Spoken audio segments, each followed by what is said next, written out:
ओंकारेश्वर में नर्मदा की लहरों पर तिरंगे का महासैलाब। नमस्कार, आप देख रहे हैं खबर भारत। मां नर्मदा की लहरें, 151 नौकाएं और हर नाव पर लहराता तिरंगा। तीर्थ नगरी ओंकारेश्वर में स्वतंत्रता दिवस से पहले देशभक्ति का ऐसा अद्भुत नजारा देखने को मिला जिसने हर किसी को रोमांचित कर दिया। हर घर तिरंगा अभियान के तहत मां नर्मदा की गोद में निकली 151 नौकाओं की भव्य तिरंगा यात्रा ने पूरे ओंकारेश्वर को राष्ट्रभक्ति के रंग में रंग दिया। मां नर्मदा की लहरों पर एक साथ लहराते सैकड़ों तिरंगे, घाटों पर उमड़ा जनसैलाब और गूंजते भारत माता की जय और वंदे मातरम के जयकारे। बुधवार शाम करीब 4 बजे ब्रह्मपुरी घाट से इस अनूठी नौका तिरंगा यात्रा का शुभारंभ हुआ। मांधाता विधायक नारायण पटेल, भाजपा जिलाध्यक्ष राजपाल सिंह तोमर, जनप्रतिनिधियों, भाजपा नेताओं और बड़ी संख्या में सामाजिक कार्यकर्ताओं ने नौकाओं पर सवार होकर तिरंगा यात्रा में हिस्सा लिया। देशभक्ति के गीतों और भारत माता के जयकारों से मां नर्मदा का तट गूंज उठा। यह यात्रा सिर्फ एक यात्रा नहीं, बल्कि राष्ट्रभक्ति, एकता और देश के प्रति सम्मान का संदेश बनी। ब्रह्मपुरी घाट से शुरू हुई नौका यात्रा गोमुख घाट और नागर घाट होते हुए वापस ब्रह्मपुरी घाट पहुंची, जहां इसका समापन हुआ।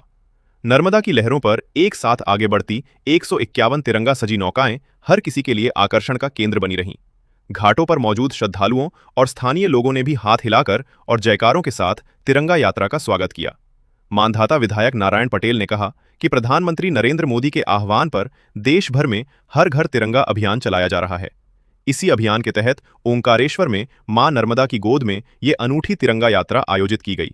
उन्होंने कहा कि 9 से 15 अगस्त तक विभिन्न कार्यक्रमों के माध्यम से नागरिकों को राष्ट्रध्वज के सम्मान और देश के प्रति जिम्मेदारी का संदेश दिया जा रहा है।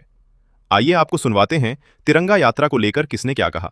ये संदेश हमारे देश के प्रधानमंत्री नरेंद्र मोदी जी का एक विशेष संदेश रहा है कि इस पर्व को बड़े हर्ष उल्लास के साथ हमारा तिरंगा को लहराकर, हमारे तिरंगा को प्रतीक घर पर, हमारे शासकीय कार्यालयों में और जितने भी प्रतिष्ठान हैं उनमें हमको अनिवार्य रूप से तिरंगे को लहराना हमारा एक धर्म बोलता है, हमारा फर्ज बोलता है और हमारा कर्म भी बोलता है।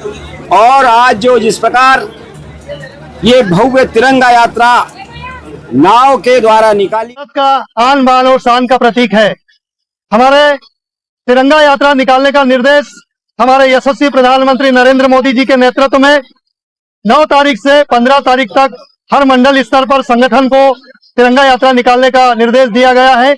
उसी तारतम्य में आज ओंकारेश्वर मंडल की ये तिरंगा यात्रा मां नर्मदा के पावन पर्व पर, पावन तट पर आज 51 नावों के साथ में आम नागरिक भी शामिल हुए। भारतीय जनता पार्टी के संगठन के लोग, सभी लोग शामिल होकर यात्रा को हर्ष उल्लास के साथ मनाया।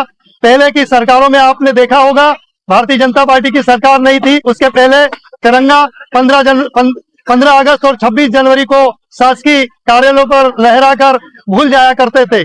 हमारे यशस्वी प्रधानमंत्री जी ने बोला कि तिरंगा के साथ में आम नागरिक जुड़े, राष्ट्र भावना के साथ में जुड़े, तिरंगा भारत की आन बान और शान है। तो ये 9 तारीख से 15 तारीख तक प्रत्येक घर पर तिरंगा हो और तिरंगा यात्रा निकले। तो मैं आह्वान करूंगा सभी जिले वासियों से कि हर घर तिरंगा के तहत रैली में शामिल हो और अपने घर तिरंगा। आज हमारे द्वारा आने वाले स्वतंत्रता पर्व के दृष्टिगत नाव से तिरंगा रैली निकाली गई थी, जिसमें हमारे द्वारा 150 नावों को तिरंगा से सुसज्जित किया गया था। और माननीय विधायक महोदय की अध्यक्षता में हमारी ये जो नाव रैली है वो बहुत सफलतापूर्वक जो संपन्न हुई। नर्मदा की लहरों पर तिरंगा, 151 नौकाओं में सवार देशभक्ति और ओंकारेश्वर की धरती से गूंजता राष्ट्र प्रेम का संदेश। स्वतंत्रता दिवस से पहले ओंकारेश्वर में हुई ये नौका तिरंगा यात्रा निश्चित तौर पर देशभक्ति की एक ऐसी तस्वीर बन गई जिसे लंबे समय तक याद रखा जाएगा। खबर भारत ब्यूरो रिपोर्ट, ओंकारेश्वर।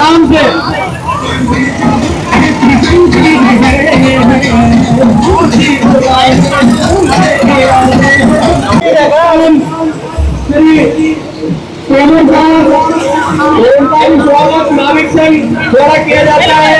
तो इस पावन नगरी भगवान